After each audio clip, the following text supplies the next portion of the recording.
और एक साजिश के तहत, क्योंकि जो यूरोपीय अधिकारी आए थे उनके मन में ये डर था कि अगर इसको न दबाए तो हमारा माल नहीं बिकेगा, और अपने माल को बेचने के लिए उन्होंने जो हमारे रत्न थे उन सब को कहा कि ये बेकार है।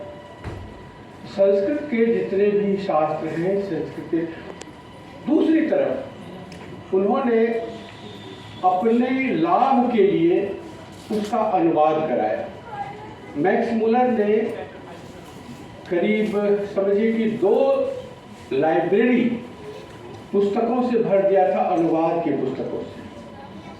उसका लाभ था यूरोप में जो भी आप अब धीरे धीरे ये पिछले 9-10 वर्षों में स्पष्ट हो रहा है कि किस विद्वान से प्रेरित होकर के अमुक वैज्ञानिक ने, यहाँ तक कि जो परमाणु बम फेंका गया था, आविष्कार किया गया था, वो भी हमारे ही पुस्तकों से प्रेरणा लेकर के। तो ऐसी भाषा, जिसको कि हम भाषा नहीं कहते, हम लोग बचपन में इसको संस्कृत विद्या कहते थे। संस्कृत भाषा नहीं है, संस्कृत विद्या है। और संस्कृत विद्या को बहुत कम पृष्ठों में एक जरूरत थी कि उसको सामने रखा जाए।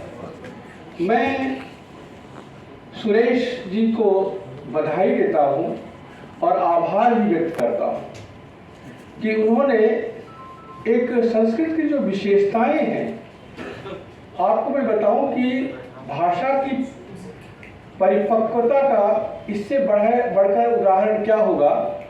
हमारे यहाँ एकाक्षरी शब्द है, क माने जल, जल से उत्पन्न पू माने पृथ्वी, पृथ्वी से उत्पन्न मंगल, कुज। इस तरह से आप चलेंगे तो ख माने आकाश, आकाश में चलने वाला कौन? पक्षी, खग। इस माने आप तमाम जो शब्द हैं, मैं उसमें बहुत ज़्यादा नहीं जाना चाहूँगा। तो ये जो शब्द है परिपक्वता का पहचान है। संस्कृत भाषा में ये विशेषता है। और अभी जो जितने भी वैज्ञानिक आविष्कार हो रहे हैं या उसके जो केंद्र हैं, वो ये मान रहे हैं कि लिपि में देवनागरी लिपि और भाषा में संस्कृत, ये दोनों जो है वो गणित की तरह से है।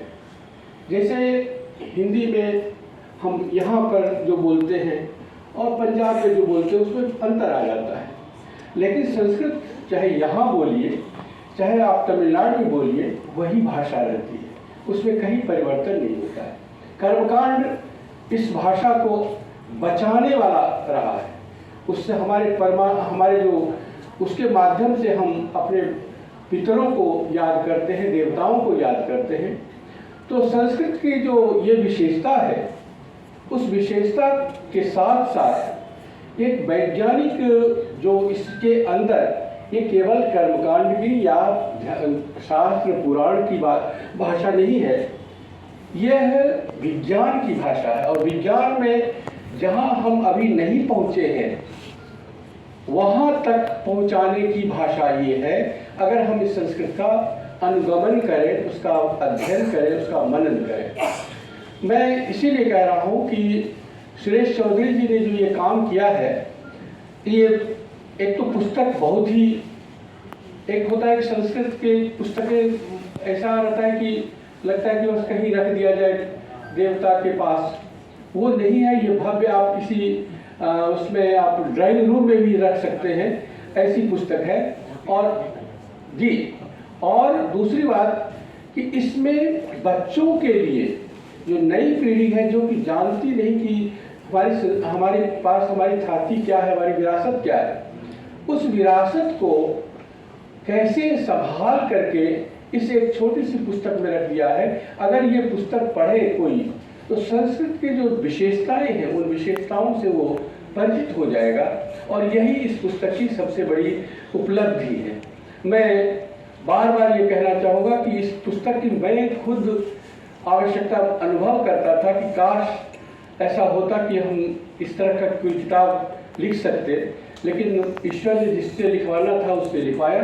माँ काली जी की कृपा से सुरेश चौधरी जी ने जो ये काम किया है वो निश्चित रूप से बहुत। अब मैं केवल अब एक ये कहना चाहूँगा कि भाई ये जो है इसका सस्ता संस्करण भी आना चाहिए, और मैं मांग करूँगा कि ये रचनाकार संस्था इसको 50 रुपये में उपलब्ध कराए ताकि अधिक से अधिक लोगों तक ये पहुँचे।